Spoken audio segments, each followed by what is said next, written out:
These papers bear the stamp of the RCM. They appear to be fragments of the lieutenant's paperwork, half finished. You make out notes on this and other recent cases. I had Garth open the door to your room.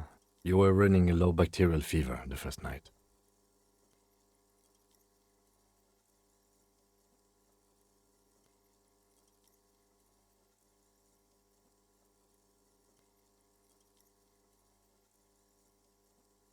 It would have been easy were it not for my concussion.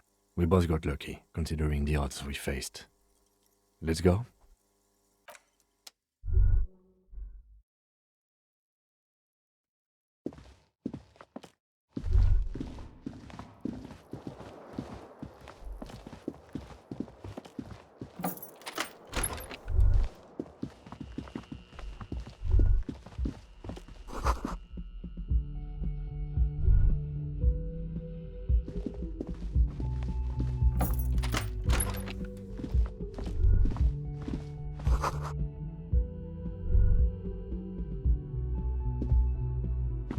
Next to the stack of bills, you see a note, a few lines jotted down in large, uneven handwriting, just as the writer was about to rush out the door. I'm sorry, I fucked everyone over. P.S. I didn't kill him. P.P.S. Gift upstairs. A gift?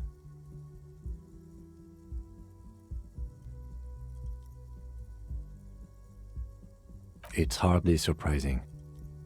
I am not drawing my gun, yet, but I don't like gifts. He says he's not, but his hand moves instinctively toward his holster as he studies the note. Relax. Not everyone is out to trap you.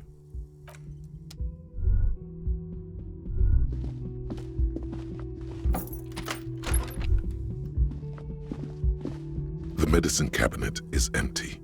Not even a toothbrush. Pity.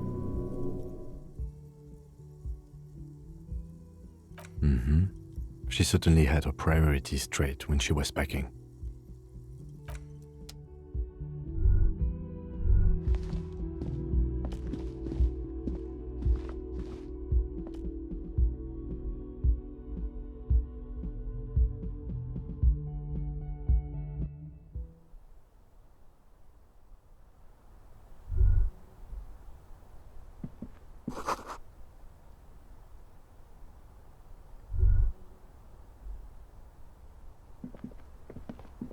You see the same two neon-lit shapes, a man and a woman, only now a red thread bisects the room, pointing from the antenna outside to the cupboard on the wall.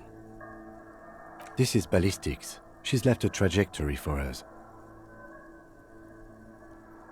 A ray of backward motion explodes from his mouth to the roof outside, A prime, to then widen into a radius of locations in Martinez, B prime, B double prime, and B triple prime.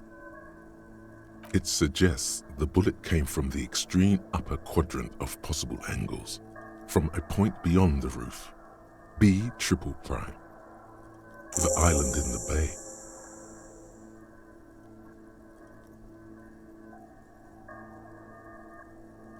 She was there that night. She would have known precisely where the bullet hole was in the glass. She had a long time to think about it after, standing on that roof, staring at the glass. It also looks like there may be more to her skill set than we know.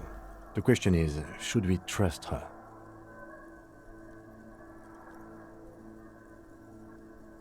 I find that hard to believe, but at this point, what difference does it make? Unless she thinks the perpetrator was standing on the ring antenna, that is where the thread seems to point.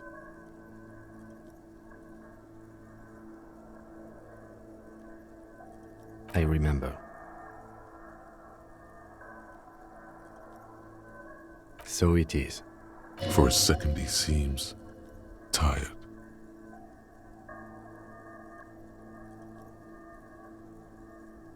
The wind blows in from the open window. The lieutenant sighs, looking into the cold distance across the water. Okay, let's go to the fucking island. How do we get there? Joyce Messier had a sloop, but she's gone. Ah, yes, of course. The village. Let's go.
Oh, you're up. It's good to see you back on your feet. Did you like your room? I cleaned it for you. You're welcome. I thought it would be nice for you to wake up in a clean place after you, let's be fair, defended this establishment and its clientele from gunfire. I give credit where credit is due, and that, sir, was a nice shot. I was watching until you hit him. Crawled inside then. Bullets started flying. Anyway, He really wants you to realize that he was also on the balcony looking by, in the danger zone, so to say. I wish you a quick recovery. Also, you and your partner are staying here free now. This establishment supports cops. The stay is free, the drinks are not. It just felt I needed to specify that. Oh, you know, people don't tend to stick around after shootouts. Turns out they're not good for business. Ah, them. Nice people, but no. Lena said they were going back to Jamrock. I saw them pass by outside. This was before the fight started. I'm glad she got out of here before all that. Bullets flying and stuff. People inside were quite terrified, you know. I had to take action and step outside too. Yes, you know, and I went outside and took care of it. Everybody calmed down. Felt like the right thing to do. He's almost completely forgotten what this began with. I mean, you're a detective. Perhaps you can track them down. Shouldn't be that hard.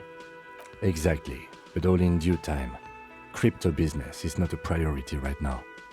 You'll see her again one day. You know it. Things went like they did for a reason. Oh, fine, hero cop. Lena left a forwarding address, 1113 Tabernacle Road in Jamrock. If you see them again, do give them my best. I don't remember everyone who comes here, and many people wear sunglasses inside lately. Must be a fad. Yeah, I was, yeah. That's because I'm a badass. It really took courage. Don't pick at him.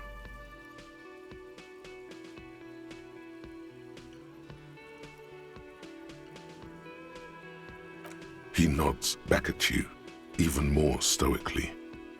Just two badass men nodding stoically. Make that three. The lieutenant is nodding too, hands crossed. No problem. They'll come back. They always do.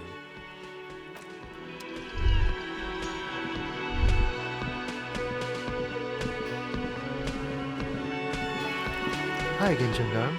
Bye-bye, gendarme.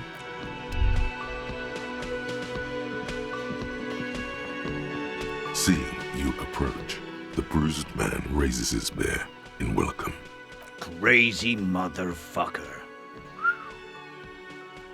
Didn't think you had that fury in you. But I guess I've misjudged a lot of people lately.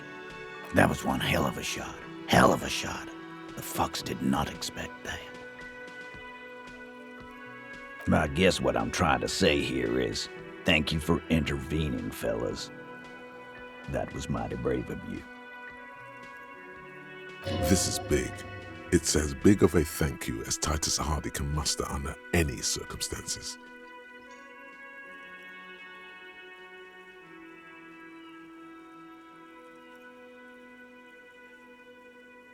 Well, cheers anyway, Copper. Theo was old. I think he'd be pretty happy with the way he went. Never could imagine him withering away on a sickbed. But Angus... he was just a stupid kid. Didn't realize the mess he'd gotten into. Trusted me. Still, the balls on that kid. Went down fighting for someone else's shit like a fat, angry bear. Here it comes. The last one is the worst one. He only deals with it by drinking copious amounts of 8% beer. And Glenn was my friend. Best I've ever had. I'd love that crazy homo like my own brother. We're all fucked without him. But what do? This job is shit. Well, yeah. Memento mori. Right? Absolutely. Today, I'm going to get drunk, eat good food, and bed a good-looking girl. 'Cause tomorrow, a motor carriage might run me over. Or you might die of a heart failure. Or syphilis. Hey, fuck you for ruining a beautiful idea. I guess I'll take a closer look at our union members. There's bound to be some ambitious fellows there who'd love nothing more than advancing social democracy by busting some heads. Might even ask Tibbs if he's tired of replacing windows and maybe wants to have some fun with his brother. Anyway, don't you worry. As long as Titus Hardy's standing, there will be Hardy boys. Don't know? Don't care. I'll be glad if I never see that fucking woman again. Even after all that hell, he's still bitter about her?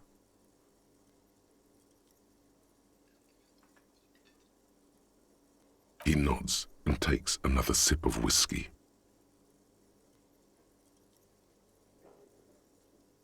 Take care, coppers. You two look after yourselves now. Death passed on you today, but men don't get that lucky twice. Copo loco. And normal cop, I guess. Good luck in Shamrock. Scars made the best tattoos, they say. Thanks for getting involved, guys. Not a lot of cops would step into that line of fire, but you did. And if you ever feel like the uniform is holding you back, I've got a few vacancies. You'd make one hardy boy, Copper. And Titus Hardy himself would make a good officer. That man was born to lead. I will, Capo. That's a promise. Now scoot, 'cause the Hardy boys got some mourning and drinking to do. Take it easy on the drink. The danger has not passed. This town needs you on your feet. Good point, Beano Claude. We'll keep the vol under 12% tonight.